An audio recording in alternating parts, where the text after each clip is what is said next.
My whole life revolves around playing Draven. His ban rate is higher than my grandma's age. Please fix. Dealers, it's very possible that Draven will need a nerf so that he is not high ban rate and Draven mains can play him more. I think that's very reasonable. So, not saying we're going to nerf him, but this is a great call out. Dealers here is probably being a little trolly, but one of the reasons that ban rate is bad is not just for playing against. Like if a champion has a 50% ban rate, it probably means we should nerf it because playing against, but also a champion with 50% ban rate sucks for its mains. It sucks to be the main of a 50% ban rate champion because it means you can never play the champion you main, right? So sometimes if a champion has a really high ban rate, it is in the mains of that champion's interest for the champion to be nerfed because it means they'll get to play their champion again. And so yeah, it's like sometimes you think like ban rate and nerfing for ban rate is only about the people who are played against it, but it's actually also really important that champions don't have a ban rate so their mains can actually play the character. That's like pretty important. So yeah. So why don't we nerf Draven?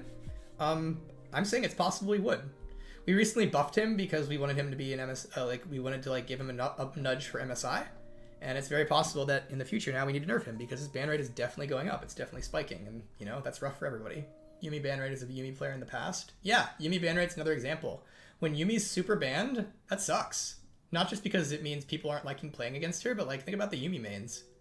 Dude, when I was a Yuumi main, you think I could play anybody else? I had a season where I got addicted to Yuumi, and I lost all my mechanics because all I played was Yuumi for like 3 months. And then whenever Yuumi was banned, it's like I would just lose because I'd lost my hands. I didn't have hands anymore, and so I was just like, how do I play League of Legends when I can't sit on my AD carry and type about all the things they're doing wrong? And so yeah, it's like ban rates can be pretty rough, especially if like you're a one-trick of character. Why does Kalista not have an indicator on her E? So many champs have threshold indicators now. Why has it not been given to one with quality of life? So that is a great question. So there's a Kalista player here that is being argued with by the Draven main.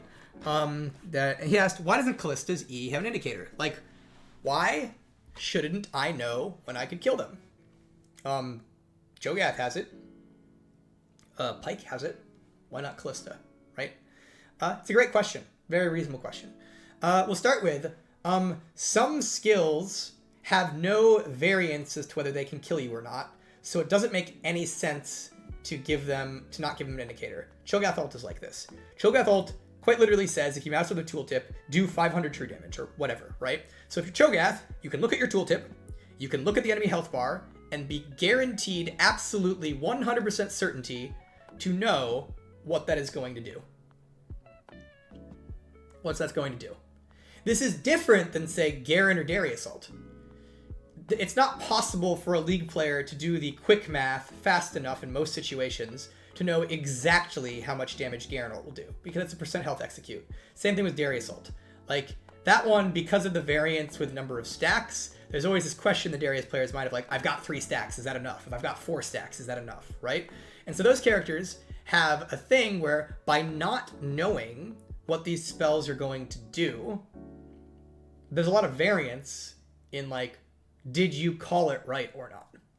Right, and that's generally a good thing, especially with characters that need that variance. Like, Garen doesn't have a lot of variance on his kit, so asking him to have a read on how much damage his ult is going to do in any given situation is, like, I think a reasonable ask for him. In regards to Kalista, what we're asking Kalista is figure it out, right? We're asking her, it's like, hey, you generally are a Kalista player, you generally know how much your spell does, so stack it, play the stacking game, and try to figure out when it's going to work. And the better you get at Kalista, the better you're going to have a feeling on that interaction.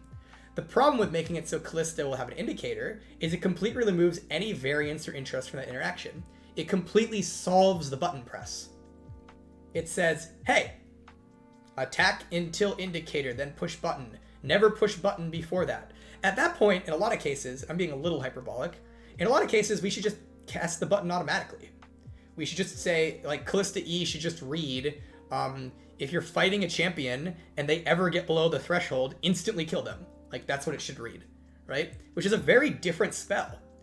It's much less variant, which could be fine depending on what you're going for, and it just plays out completely differently.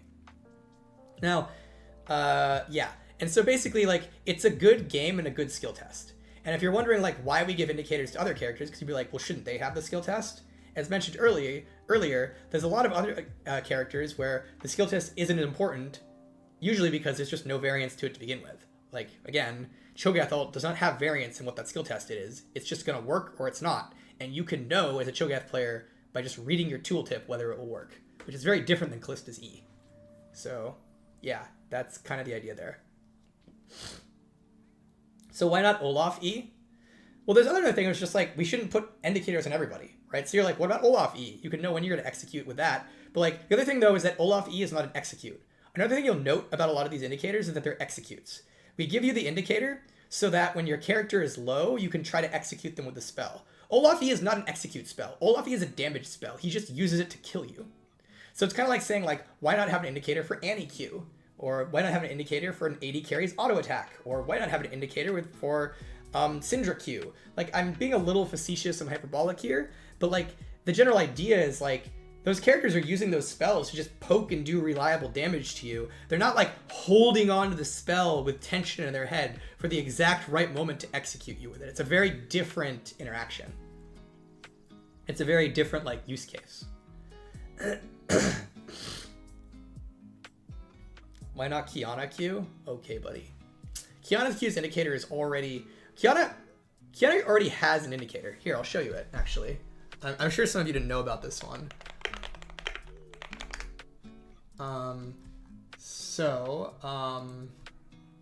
Here you go. 1 second.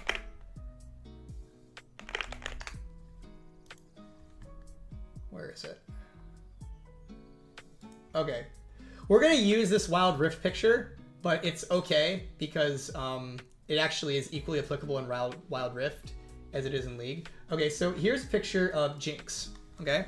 You notice Jinx, she's on the map and she has a health bar. If you're playing QIYANA and you see this character, Jinx, and you see her health bar, that is an indicator that you can kill her.